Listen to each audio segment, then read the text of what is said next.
Hello everyone, welcome to my class. We have discussed about combination reaction. So today we are going to discuss about next chemical reaction, that is decomposition reaction.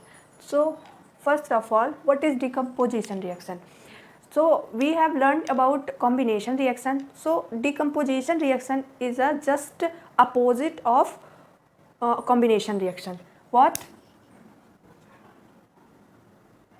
Decomposition reaction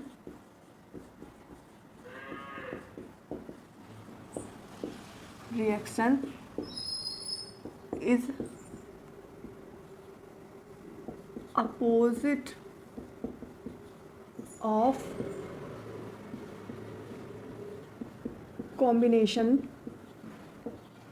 reaction. Okay, so we have learned that what is combination reaction. We have learned combination reaction में to और मोर substances combine होके one new single substance बनाते थे as a product. सो इसका उल्टा क्या हो जाएगा? कॉम्बिनेशन रिएक्शन का उल्टा डिकम्पोजिशन रिएक्शन में वन सब्सटेंस ब्रेक्स डाउन और डिकम्पोज टू फॉर्म टू और more simpler substances as a product. ठीक है, तो what will be definition? A reaction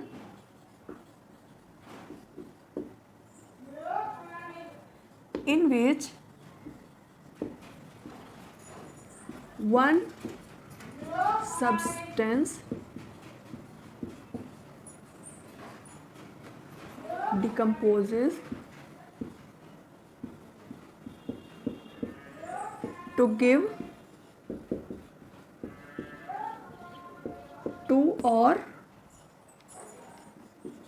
more simpler substances. Okay, ठीक है. तो इसमें क्या होगा? जस्ट कॉम्बिनेशन रिएक्शन का उल्टा. अब कॉम्बिनेशन रिएक्शन में वन और मोर सब्सटेंस कंबाइन होके न्यू सब्सटेंस बनाते थे, साथ में बहुत सारी एनर्जी रिलीज होती थी, साथ में बहुत सारी हीट निकलती थी. ठीक है, तो इसमें जस्ट उल्टा होगा. किसी भी सब्सटेंस को डिकम्पोज करने के लिए या ब्रेक डाउन करने के लिए हमें इसमें उल्टा एनर्जी देनी पड़ेगी. जैसे हम लेते हैं calcium carbonate example.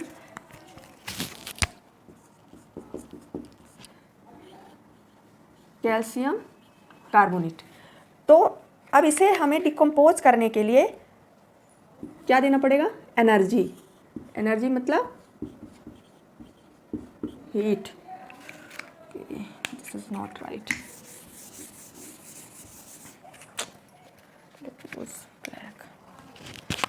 What? Calcium carbonate heat. ठीक है, सीधी सी बात है. कैल्शियम कार्बोनेट को लिया और हमने किसी बर्नर पे चढ़ा दिया तोड़ने के लिए. अब हमें उसे एनर्जी देने की ज़रूरत पड़ रही है. इसको तोड़ने के लिए, कैल्शियम कार्बोनेट को तोड़ने के लिए किसकी ज़रूरत पड़ रही है? हीट की ज़रूरत पड़ रही है. ठीक है, तो ये हमें simpler calcium oxide plus carbon dioxide के फॉर्म में डिकम्पोज होके मिल जाएगा. ठीक है, तो ये थी डिकम्पोजिशन रिएक्शन. अब हमने कॉम्बिनेशन रिएक्शन के साथ साथ पढ़ा था एक्सोथर्मिक रिएक्शन, क्योंकि कॉम्बिनेशन रिएक्शन में न्यू सब्सटेंस फॉर्म होने के साथ साथ बहुत सारी हीट निकलती थी.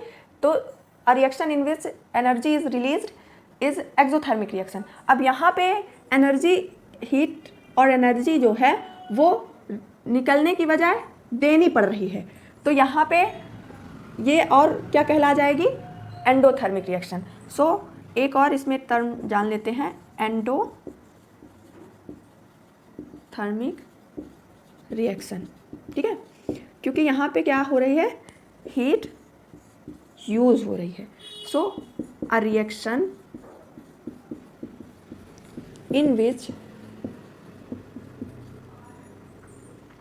in which energy, okay, you can write here, in which heat is absorbed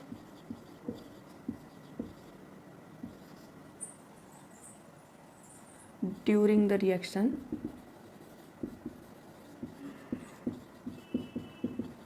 is called endothermic reaction. Okay, so this is decomposition reaction and also endothermic reaction. ठीक है, अब हम नेक्स्ट डिस्कस करेंगे टाइप्स ऑफ डिकम्पोजिशन रिएक्शन. ठीक है, अब decomposition reaction के types में हम जानेंगे कि रिएक्टेंट्स को तोड़ने के लिए हम किन किन फॉर्म में एनर्जी दे सकते हैं. Types of decomposition reaction. ठीक है, so there are mainly 3 types of decomposition reaction. पहला thermal decomposition,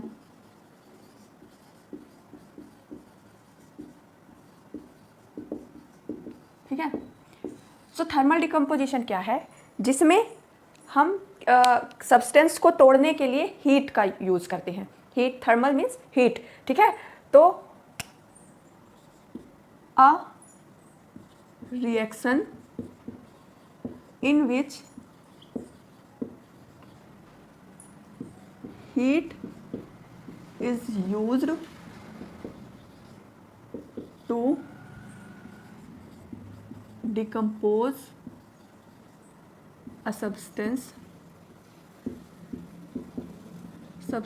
or reactant also is called thermal decomposition. ठीक है, तो जैसे अभी मैंने एग्जांपल लिया था कैल्शियम कार्बोनेट का. अब कैल्शियम कार्बोनेट को तोड़ने के लिए हमें हीट देनी पड़ रही थी, उसको गर्म करना पड़ रहा था. किसमें तोड़ने के लिए? Calcium oxide plus carbon dioxide है. ठीक है, कार्बन डाइऑक्साइड ऊपर की तरफ ये एरो का चिन्ह बताता है कि कार्बन डाइऑक्साइड क्या है. Limestone, limestone, this is quick lime. ठीक है, इनकी फिजिकल स्टेट क्या होगी? ऑफ कोर्स ये सॉलिड होगा, ये गैसियस होगा और ये भी सॉलिड होगा. ठीक है, अब नेक्स्ट है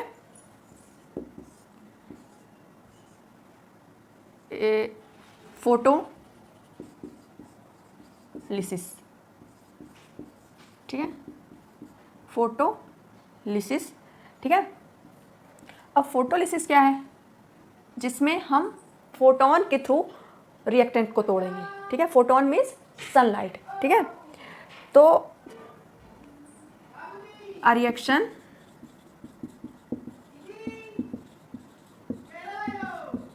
in which sunlight is used to breaks down the reactant is called photolysis. Example, AgCl को सनलाइट पे रखने पर, सनलाइट की एनर्जी पर ये Ag और Cl अलग अलग हो जाएगा. इसको बैलेंस कर लेते हैं. Here will be 2 and here also will be 2. ठीक है, तो ये है फोटोलिसिस. ठीक है, तो थर्मल डिकम्पोजिशन, फोटोलिसिस. अब कुछ सब्सटेंस ऐसे होते हैं ना तो हीट देने पे टूटते हैं ना ही सनलाइट देने पे टूटते हैं, तो उनको तोड़ने के लिए क्या दिया जाता है? इलेक्ट्रिसिटी दी जाती है, यानी उनको करंट दिया जाता है उनको तोड़ने के लिए. ठीक है, तो उस प्रोसेस को बोलते हैं इलेक्ट्रोलिसिस. ठीक है, लिसिस का मतलब होता है तोड़ना और इलेक्ट्रो का मतलब है इलेक्ट्रिसिटी के थ्रू. ठीक है, तो इलेक्ट्रिसिटी में क्या होता है, वह रिएक्शन जिसमें सब्सटेंस और रिएक्टेंट को तोड़ने के लिए इलेक्ट्रिसिटी दी जाती है, तो वो क्या कहलाएगी, इलेक्ट्रोलिसिस, ठीक है, या इलेक्ट्रिसिटी के through decomposition. So a reaction in which electricity is used to decompose the reactant or substance is called electrolysis, ठीक है।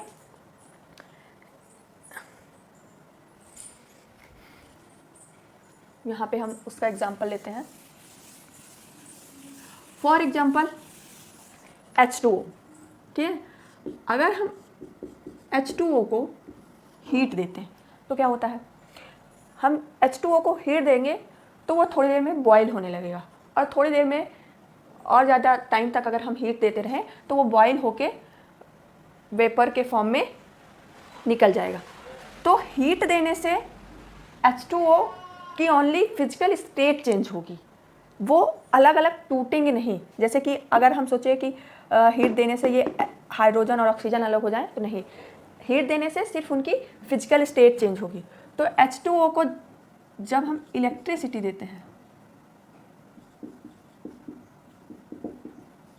ठीक है, या करंट सीधा बोलो, तो H2 और O2 के फॉर्म में क्या होगा, ये टूट जाएगा। H2 O2, यहाँ पे 2 लगा दो, यहाँ पे भी 2 लगा दो, ये हो गया बैलेंस। तो ये हो गई क्या, इलेक्ट्रोलिसिस, यानी third type of decomposition reaction. Displacement, ठीक है, reaction. A reaction in which an element displaces by another element from its compound, ठीक है। डिस्प्लेसमेंट रिएक्शन में क्या होगा, सीधी सी कि 2 सब्सटेंस हम लेंगे, उनमें से एक सब्सटेंस का एलिमेंट दूसरे सब्सटेंस के एलिमेंट को डिस्प्लेस करके खुद फिट हो जाएगा, ठीक है। जैसे हमने लिया A और B प्लस C, ठीक है। तो डिस्प्लेसमेंट रिएक्शन में क्या होगा कि C जो है वो A को डिस्प्लेस करके B के साथ खुद सेट हो जाएगा और A को अकेला छोड़ देगा। मीन्स सीधी सी बात है कि C A से क्या होगा, मोर रिएक्टिव होगा। डिस्प्लेसमेंट रिएक्शन में रिएक्टिविटी बहुत ज़रूरी है। रिएक्टिविटी मतलब जो एलिमेंट दूसरे एलिमेंट को डिस्प्लेस करेगा वो मोर रिएक्टिव होना चाहिए किससे, पहले एलिमेंट से। जाहिर सी बात है, जो ज़्यादा रिएक्टिव होगा वही तो दूसरे कम रिएक्टिव वाले को डिस्प्लेस कर पाएगा। तो सी बोलेगा कि मैं ए से ज़्यादा रिएक्टिव हूँ, इसलिए मैं ए को बी के साथ से हटा के खुद वहाँ पे सेट हो जाऊँगा और ए को अलग कर दूँगा। तो क्या बन जाएगा, बी सी प्लस ए क्या होगा, अलग निकल जाएगा, ठीक है। तो डेफिनेशन क्या होगी, अ reaction in which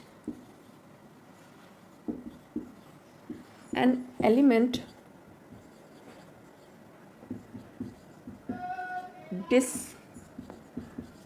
displaces by another element from its compound is called displacement reaction, ठीक है। फॉर एग्जाम्पल, जैसे हम अगर लेते हैं कॉपर सल्फेट, को हम रिएक्ट कराते हैं आयरन से, तो क्या होगा, because of iron is more reactive than copper, तो ये अपना सल्फेट बना लेगा, आयरन का सल्फेट प्लस कॉपर क्या होगा, अकेला निकल जाएगा। ठीक है, अब ये कैसे पता चलेगा कि कौन किससे ज़्यादा रिएक्टिव है और कौन किससे कम रिएक्टिव है, तो इसकी एक सीरीज होती है, रिएक्टिविटी सीरीज होती है, जैसे कि lithium, potassium, sodium, magnesium, calcium, zinc, हाँ zinc, iron, tin, lead, mercury, silver, gold.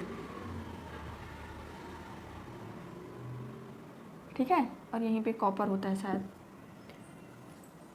ठीक है, तो उस रिएक्टिविटी सीरीज के थ्रू हमें पता चलता है कि कौन सा एलिमेंट किससे कम और ज़्यादा रिएक्टिव है। ठीक है, ये थी डिस्प्लेसमेंट रिएक्शन। इसी के साथ एक और होती है डबल